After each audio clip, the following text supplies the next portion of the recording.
Forgive me, I'm asking another Connor question this week. One thing I thought it was interesting, Coach Allen mentioned this, and also the receivers all have, is just how catchable of a ball he throws. So that's one thing that stands out to him.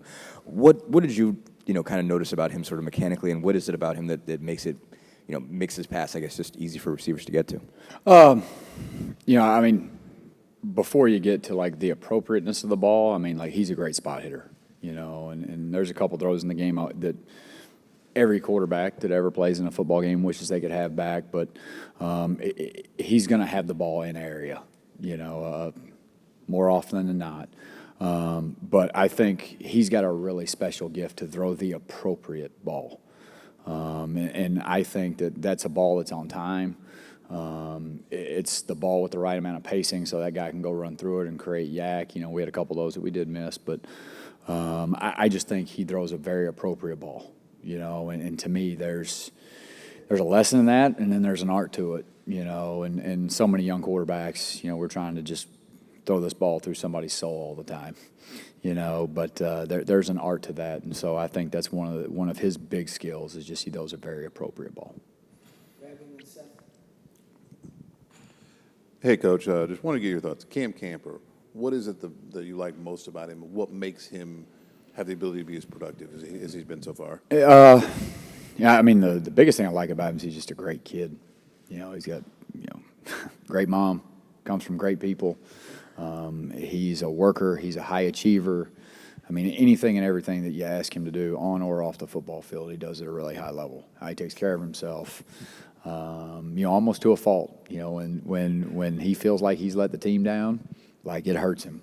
And so just how important the team is, how important his performance is to him, and the main thing is just outside of those white lines, how just everything's done the right way, and to me, when your life outside the white lines, you've got an unbelievable grasp and you're in great control of that, all the football stuff gets a lot easier, and so it's just great to see really good things happen to a great kid. I wanted to ask about Donovan. Obviously, he's not just seeing playing time after transitioning from quarterback. He's getting his number called in pretty big spots. What's he kind of been doing to earn those opportunities? Well, I mean, the way we play, we had 12 different guys catch balls, I think. We're going to spread it around. To me, that is balance. And it makes your practices better. It makes your meetings better. It makes everything better when everybody that's out there on the practice field understands that they got to be ready to go play and perform at a high level. And I think the guys that play with great energy and play good football, typically the ball finds them. And so I just think for Donovan, the biggest thing to me is just he's still really young at the position. He's still learning, and a lot of those skills at the receiver position, those are learned things. That's true craft, and he's behind there. But just every single day you see exponential growth, and him starting to really kind of understand how to, and on top of that, he's a larger framed guy, which now makes those levers a little bit longer, and so that technique becomes even more important.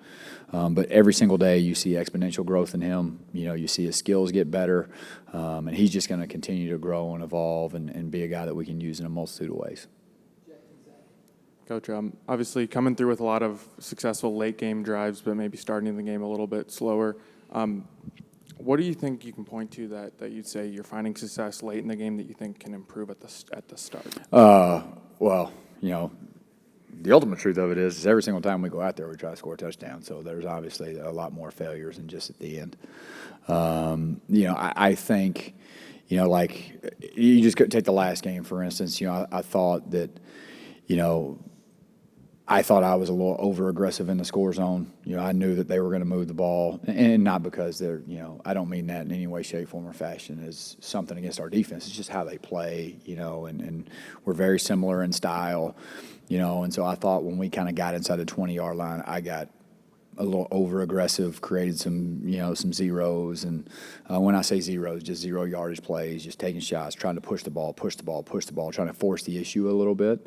So I had just as much to do with that as anybody else. Now, is there some things that we got to clean up? There's some execution, yeah, absolutely. But just overall, like in the score zone, because we moved the ball pretty regular. I think we have 1 3 and out of 13 or 14 possessions. But we move the ball really regularly. It's just third downs, had some nuance issues. I think we finished 6 of 17. If we just do two really small things, we're 8 of 17, and we're right around 45%, which is where you want to be. But I thought my biggest failures was being over-aggressive in the score zone, and then we just got to do a better job on third down, because obviously those third downs become first downs, those first downs become touchdowns. But, part of that's me, and part of that's we got to execute better. Kind of going back to Donovan, I recognize it's early in, if you want to call it his career, to sort of define what kind of receiver he is. But especially with the big body, that two-point conversion where he's getting held and he just kind of shrugs the guy off and he's wide open. I mean, is that one of the things that maybe differentiates him a little bit, is not just his size, but as he's grown into the position, how he understanding how to use it, essentially? Yeah, no, I mean, weight classes exist for a reason.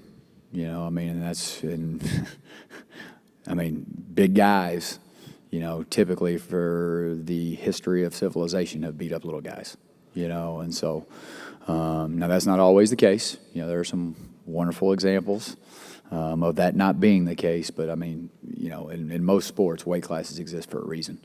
I think number one, he's got a great frame.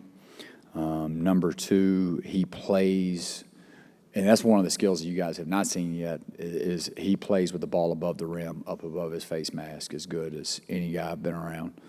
And I think because of the ball and hand skills of being a quarterback his entire life, and obviously you guys got to see him run last year, is he's a big frame guy that's hard to get on the ground. It's not like tackling a normal wide receiver in space. He's just a big physical, and so, again, as his frame continues to mature, as his skills continue to mature, he's got a chance to be a really special player for us.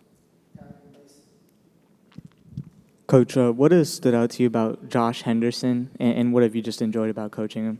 Yeah, I think, like the majority of the kids on our football team, you go way past majority, but like the kids on our team, they're here because they want to be a part of a really special program and be coached by a guy like Coach Allen. So the types of kids that gravitate to our program, they're already, they're great kids. They're good people, and Josh is the exact same way. He's got a wonderful family. He's been through a lot. When he was at Carolina, they had, I think 3 NFL guys, and so he's waited his time. He was patient. He gets his opportunity, and he's just done a great job. He's solid. He's steady. He's a really special pass protector. Now, that doesn't mean he's without error, but he's a really conscientious pass protector, and he's really starting to learn how to finish runs, and to me, that's – when you put that package together between him and Sean, I think we've got a really special duo back there. Coach, we didn't see DJ Matthews on the field for that final drive to go down and tie the game. Was that just a choice that you guys made, or were there some sort of predicating reason before? No, he a little sick, was not feeling very well, and that was not heat related, but like legit, don't feel like just sick. Okay, so we were having to, kind of use him sparingly. But he's fine. He's good. He just legitimately, because there's nobody who wants to be out there more than him. Y'all know that. But he was not feeling very well.